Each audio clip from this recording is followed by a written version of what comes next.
নমস্কার, আপনারা শুনছেন সাহিত্যম। আমাদের আজকের পরিবেশনায় শিবরাম চক্রবর্তীর লেখা অশ্বত্থামা হত ইতি। গল্প পাঠে তনয় ঘোষ, গল্পের পোস্টার ডিজাইন, সাউন্ড এডিটিং এবং সমগ্র পরিচালনায় আমি অর্চিস খান। শুরু হচ্ছে শিবরাম চক্রবর্তীর লেখা অশ্বত্থামা হত ইতি।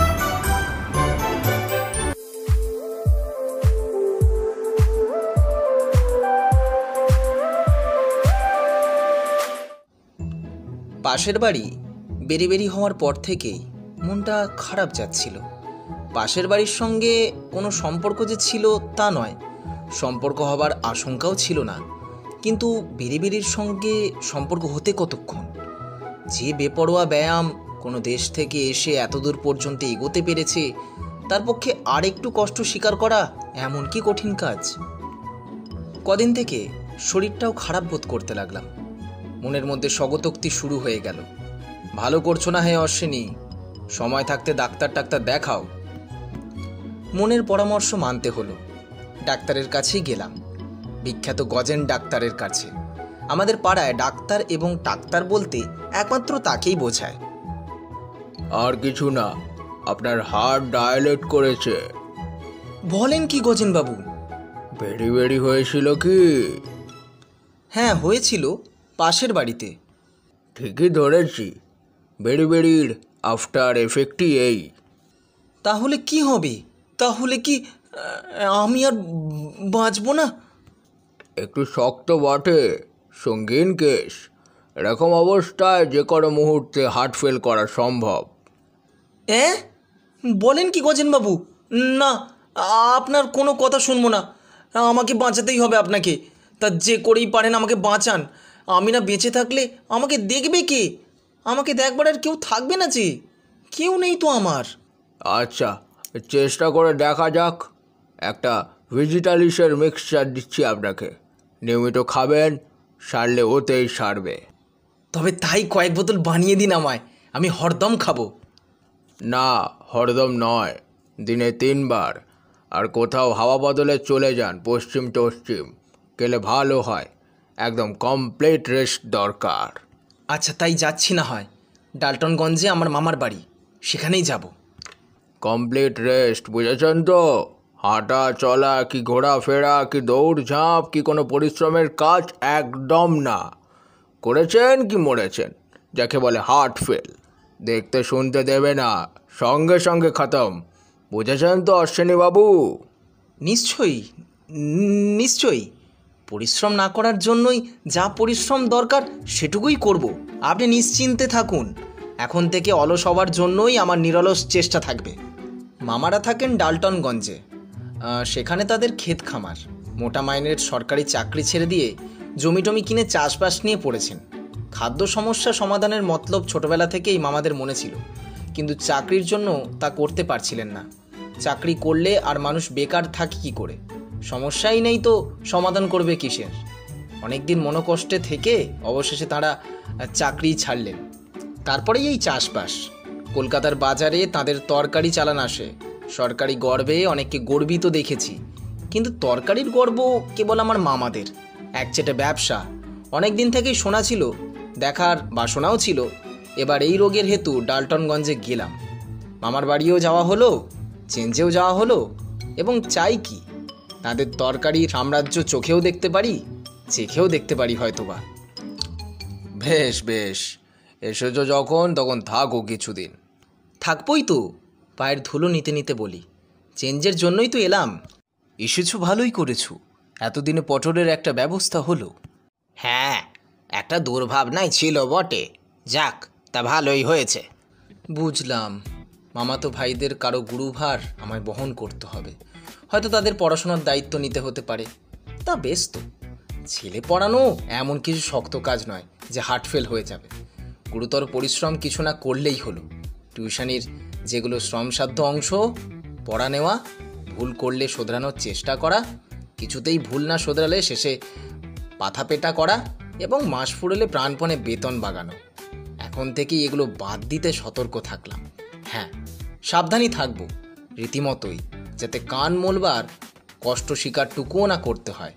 বরঞ্চ প্রশ্রয় দেব পটলকে, যদি পড়াশোনায় ফাঁকি দিতে থাকে কিংবা কাঠ ফাটা রোদ জেগে উঠলেই ওর যদি ডান্ডা গুলি খেলার প্রবৃত্তি জেগে ওঠে, ভেগে পড়তে চায়, আমার উৎসাহই থাকবে ওর তরফে। ভাতৃপ্রীতি আমার যতই থাক, প্রাণের চেয়ে পটল কিছু আমার আপনার নয়। তা মামাতো পটলই কি আর মাস্তুতো পটলই কি। মামাতো ভাইদের সঙ্গে মোলাকাত হতে দেরি হলো না। 3টে ডান পিঠে বাচ্চা, মাথাপিছু একটি করে গুনে দেখলাম। এর মধ্যে কোনটি পটল তা বাজিয়ে দেখতে হয়। তোমার নাম কি খোকা? রামঠনাঠন। সে আবার কি? আমার নাম ভর্তৃহরি দাসও। আমার তো দম আটকাবার জোগাড়। বাঙালির ছেলের এসব আবার কি নাম? এমন বিদঘুটে এরকম বদনাম কেন বাঙালির? যে দেশে থাকতে হবে সেই দেশের দস্তুর মানতে হবে না? তা নইলে বড় হয়ে এরা এখানকার 10 জনের সাথে মিশে খাবে কিসে? মানিয়ে চলবেই বা কী করে? এসব বাবা ডালটনি নাম, যে দেশের যা দস্তুর। এখানকার সবাই বাঙালিকে বড় ভয় করে। আমরা ব্যবসা করতে এসেছি, যুদ্ধ করতে আসিনি তো। তাই এদের পক্ষে ভয়ঙ্কর বাঙালি নাম সব বাদ দিয়ে এদেশি সাদাসিদে নাম রাখা। তৃতীয়টিকে প্রশ্ন করতে আমার ভয় করে। তুমি কি তবে পটল? আমার নাম গিধৌর। বাবারে বাবা! ছেলেটির দিক থেকে একটা ঝটকা আসে। হার্ট ফেলের একটা বিষম ধাক্কা ভয়ানকভাবে কেটে যায়। পকেট থেকে বের করে চট করে এক দাগ ভেজিটালিস খেয়ে নিই। পটল তবে কার নাম? জানি না তো। তোমারা নাম কি আজি? আমার নাম আমার নাম শিবরাম ঠনাঠন। জসমিন দেশে যদাচারো। ডালটনগঞ্জের ডাল ভাঙা কায়দায় আমার নামটার একটা হিন্দি সংস্করণ বার করতে হয়। সিরাপ হে ক্যা? 3টি বোতল ওদের 3 জনের হাতে দিই। সিরাপ নেহি, वेजिटोलिसे खाओ मत, ताक के ऊपर रख दो। समझा कुछ? इससे ही डिजी लंठन बनती, यही दवाई से। শিবু, সেই কাল বিকালে গাড়িতে উঠেছ, খিদে পেয়েছে নিশ্চয়ই, কিছু খেটে নাও আগে। 30টি চাপাটি ও কিছু তরকারি নিয়ে ত্রম্বক ওঝা প্রবেশ করে। আমাকে বিস্মিত হতে দেখে ছোট মামা বিষয়টি ব্যাখ্যা করেন। তোমার দাদা মশাইয়ের সঙ্গে মামিরা সব তীর্থে গেছেন কি না, তাই দিন কতকের জন্য এই মহারাজকে কাজ চালানোর মতন রাখা হয়েছে। 3টি চাপাটি বা চপেটাঘাত সহ্য করতেই প্রাণ যায় যায়, তারপর কিছুতেই আর টানতে পারি না।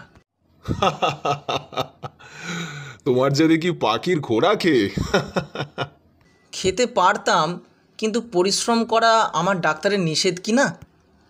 আঁচিয়ে এসে লক্ষ্য করি আমার ভোক্তাবশেষ সেই 17.5টা চাপাটি ফ্রম রাম ঠনাঠন টু গিধৌর চক্ষের পলকে নিঃশেষ করে এনেছে। এই দৃশ্য দেখাও কম শ্রমসাধ্য নয়। তৎক্ষণাৎ আর এক দাগ ভেজিটালিস খেতে হয়। চলো একটু বেরিয়ে আসা যাক, নতুন দেশে এসেছো, জায়গাটা দেখবে না? অনিচ্ছা সত্ত্বেও বেরোতে হয়।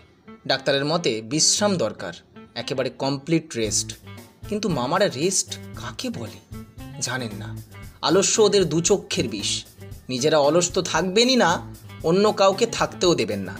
সারা ডালটনগঞ্জটা ঘুরলাম, অনেক দ্রষ্টব্য জায়গা দেখা গেল, যা দেখবার কোনো প্রয়োজনই আমার ছিল না কোনোদিন। পুরো 3.5 ঘন্টায় পাক্কা 11 মাইল ঘোরা হলো। প্রতি পদক্ষেপেই মনে হয় এই বুঝি হার্টফেল করলো, কিন্তু কোনো রকমে আত্মসংবরণ করে ফেলি। কি করে যে করি আমি নিজেই বুঝতে পারি না। বাড়ি ফিরে এবার 42টা চাপাটির সম্মুখীন হতে হয়। পাখির খোরাক বলেই আমাকে সব থেকে কম দেওয়া হয়েছে। পরে খাবো জানিয়ে এক ফাঁকে ওগুলো ছাদে ফেলে দিয়ে আসি। একটু পরে গিয়ে দেখি তার চিহ্নমাত্রও নেই। পাখির খোরাক তাহলে সত্যিই। খাবার পর শোবার আয়োজন করছি। বড়মামা বলেন, আরে আরে শুচ্ছ কি? আমাদের ক্ষেত খামার দেখবে চলো। আজ আর না, কাল দেখব। দিবানিদ্রা খারাপ, ভারী খারাপ, ওতে শরীর ভেঙে পড়ে। তবে চলো দেহাতে গিয়ে আখের রস খাওয়া যাক। আখের ক্ষেত দেখেছো কখনো? আখের রসের লালসা ছিল। জিজ্ঞাসা করলাম, খুব বেশি দূরে নয় তো? আরে দূর কিসের, কাছেই তো, 2 কদম মোটে। কদপে কদম হয় জানি নে, পাক্কা 14 মাইল হাঁটা হলো। চোখে কদম ফুল দেখছি, তবু শুনি এই কাছেই এসে পড়লাম বলে। প্রাণের আশা ছেড়েই দিয়েছি। মামার পাল্লায় পড়লে প্রাণ প্রায়ই থাকে না। রামায়ণ মহাভারতেও তার প্রমাণ আছে। দেহাতে পৌঁছে আখের রস খেয়ে দেহ কাত করলাম। আমার অবস্থা দেখে মামাদের করুণা হলো বোধহয়। দেহাতি রাস্তা ধরে এক্কা গাড়ি যাচ্ছিল একটা, সেটাকে থামিয়ে ভাড়া করে ফেললেন। এক্কায় কখনো চড়িনি, কিন্তু চাপবার পর মনে হলো এর চেয়ে হেঁটে ফেরাই ছিল ভালো। এক্কার এমনই দাপট যে প্রতি মুহূর্তেই আমি আকাশে উদ্ধৃত হতে লাগলাম। এ যাত্রায় এতক্ষণ টিকে থাকলেও এ ধাক্কায় এবার গেলাম নির্ঘাত। সজ্ঞানে অক্কা প্রাপ্তির আর দেরি নেই টের পেলাম বেশ।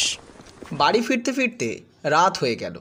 এক্কায় যতক্ষণ এসেছি তার 2/3 সময় আকাশেই ছিলাম, এ কথা বলতে পারি।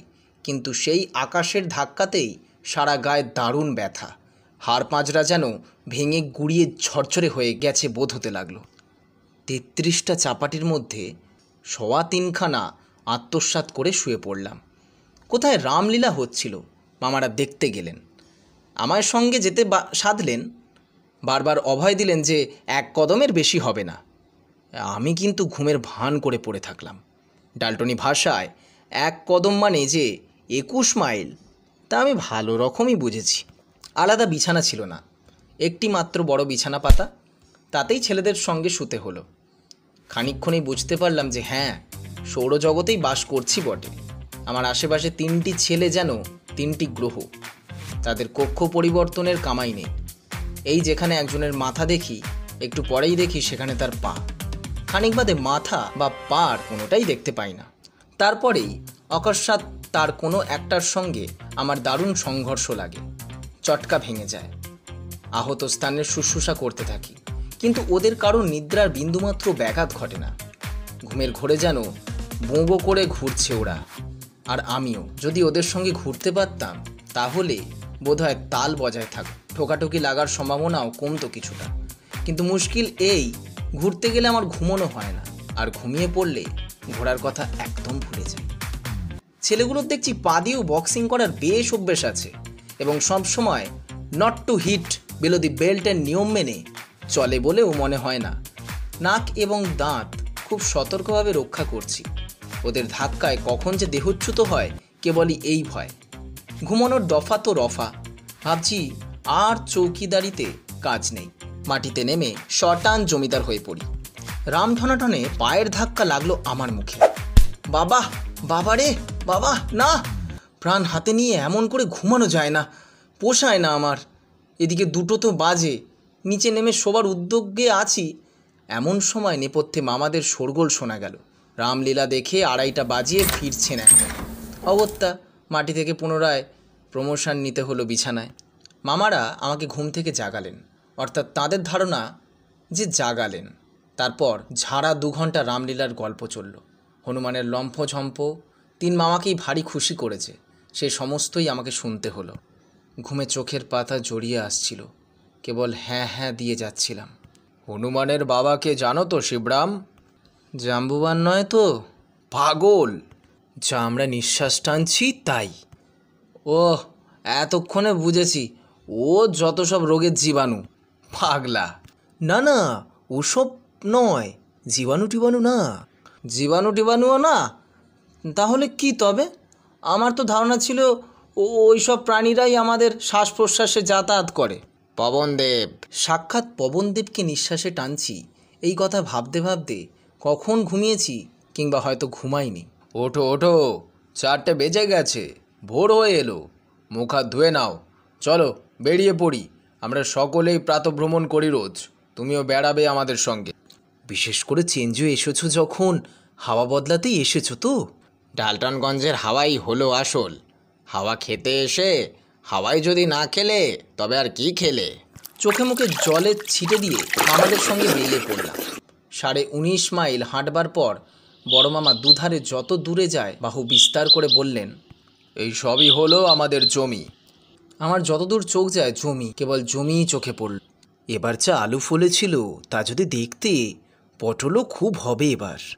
আমরা সব নিজেরাই করি তো, জন্মজুড়ে সাহায্য নিই না। স্বাবলম্বনের মতো আর কি আছে? গতবারে আমরা 3 ভাইয়ে তুলে কুলিয়ে উঠতে পারলাম না, প্রায় 2.5 লক্ষ পটল এঁচড়েই পেকে গেল, বিলকুল বরবাদ। পাকা পটল তো চালান যায় না, কে কিনবে? তবুও তো প্রত্যেককে 10 লাখ করে তুলেছিলাম। যাক, এবার আর নষ্ট যাবার ভয় নেই। ভাগ্নেটা এসে পড়েছে, বাড়তির ভাগটা ওই তুলতে পারবে।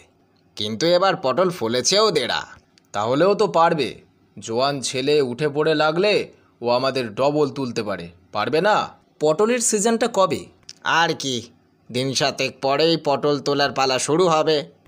14 মাইল হেঁটে টলতে টলতে বাড়ি ফিরেই ভেজিটালিসের অন্বেষণে গিয়ে দেখি 3 বোতলই ফাঁক। গিধৌড়কে জিজ্ঞাসা করি, ক্যা হুয়া? वो दोनों खा डाला। नहीं जी, वो भी खाया। आपका वेजिटलिश वो भी खाइसो। কেবল খাইশো নয়, আমাকেও খেয়েছে। মাথায় হাত দিয়ে বসে পড়ি। এই দারুণ পরিশ্রমের পর এখন কি করে হার্টফেলের হাত থেকে বাঁচি? আত্মরক্ষা করি আপনার। গজেন ডাক্তারকে চিঠি লিখতে বসলাম। কাল এসে অবধি আদ্যপান্ত সব ইতিহাস সবিশেষ দিয়ে অবশেষে জানাই ভেজিটালিস নেই। ভালোই হয়েছে, আমার আর বাঁচবার স্বাদও নেই। বাঁচতে গেলে আমায় পটল তুলতে হবে। 1-8টা নয়, 3.5 লাখ পটল, তার বেশিও হতে পারে। তুলতে হবে আমাকে। পত্রপাঠ এমন একটা ওষুধ চট করে পাঠাবেন যাতে এই পটল তোলার হাত থেকে নিষ্কৃতি পাই এবং সঙ্গে সঙ্গে আমার হার্ট ফেল করে। এ পর্যন্ত যা দারুণ খাটুনি গেছে, তাতেও যখন এই ডায়ালেটেড হার্ট আমার ফেল করেনি, তখন ওর ভরসা আমি ছেড়েই দিয়েছি। ওর ওপর নির্ভর করে বসে থাকা যায় না। 3.5 লাখ পটল তোলা আমার সাধ্য নয়। তার চেয়ে আমি একবার একটিমাত্র পটল তুলতে চাই, পটলের সিজন আসার ঢের আগেই। যখন মরবারও আশা নেই, বাঁচবারও ভরসা নাস্তি, তখন এ জীবন রেখে কী লাভ? ইতি মরণাপন্ন কিংবা জীবনাপন্ন বিনীত ইত্যাদি। 1 সপ্তাহ গেল, 2 সপ্তাহ কেটে গেল, তবু ডাক্তারের কোনো জবাব নেই, ওষুধ পাঠাবার নাম নেই। কাল সকাল থেকে পটল পর্ব শুরু হবে ভেবে এখন থেকেই আমার হৃদকম্প আরম্ভ হয়েছে। ভেবে রেখেছি মামারা রাত্রে রামলীলা দেখতে গেলেই সেই সুযোগে কলকাতার গাড়িতে শটগান দেব। কলকাতা ফিরেই গজেন ডাক্তারের কাছে ছুটি। গিয়ে দেখি কম্পাউন্ডার 2 জন গালে হাত দিয়ে বসে আছে, রোগীপত্তর কিচ্ছু নেই। জিজ্ঞাসা করলাম, গজেনবাবু আসেননি আজ? কোথায় তিনি? রোগী দেখতে বুঝি? না, রোগী দেখতে নয়, আরও উপরে। ছাদেরও উপরে? তবে কি এরোপ্লেনের সাহায্যে তিনি আকাশে উঠছেন এখন? ও, তিনি মারা গেছেন। মারা গেছেন?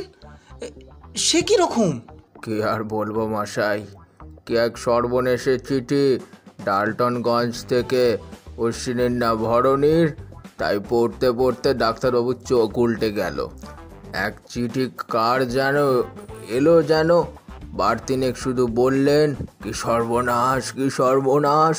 তারপরে আর কিছুই বললেন না। তার হার্ট ফেল হলো। নিজের পাড়ায় যতটা অপরিচিত থাকা যায় আর কি। এই জন্যই গজেন ডাক্তারের কাছে আমি অশ্বিনী রূপ ধারণ করেছিলাম। আজ সেই ছদ্মনামের মুখোশ আর খুললাম না। নিজের কোনো পরিচয় না দিয়েই বাড়ি ফিরলাম। একবার ভাবলাম বলি যে সেই সংকট মুহূর্তে ডাক্তারবাবুকে 1 ডোজ ভেজিটালিস দেওয়া উচিত ছিল, কিন্তু এখন আর বলে কি লাভ।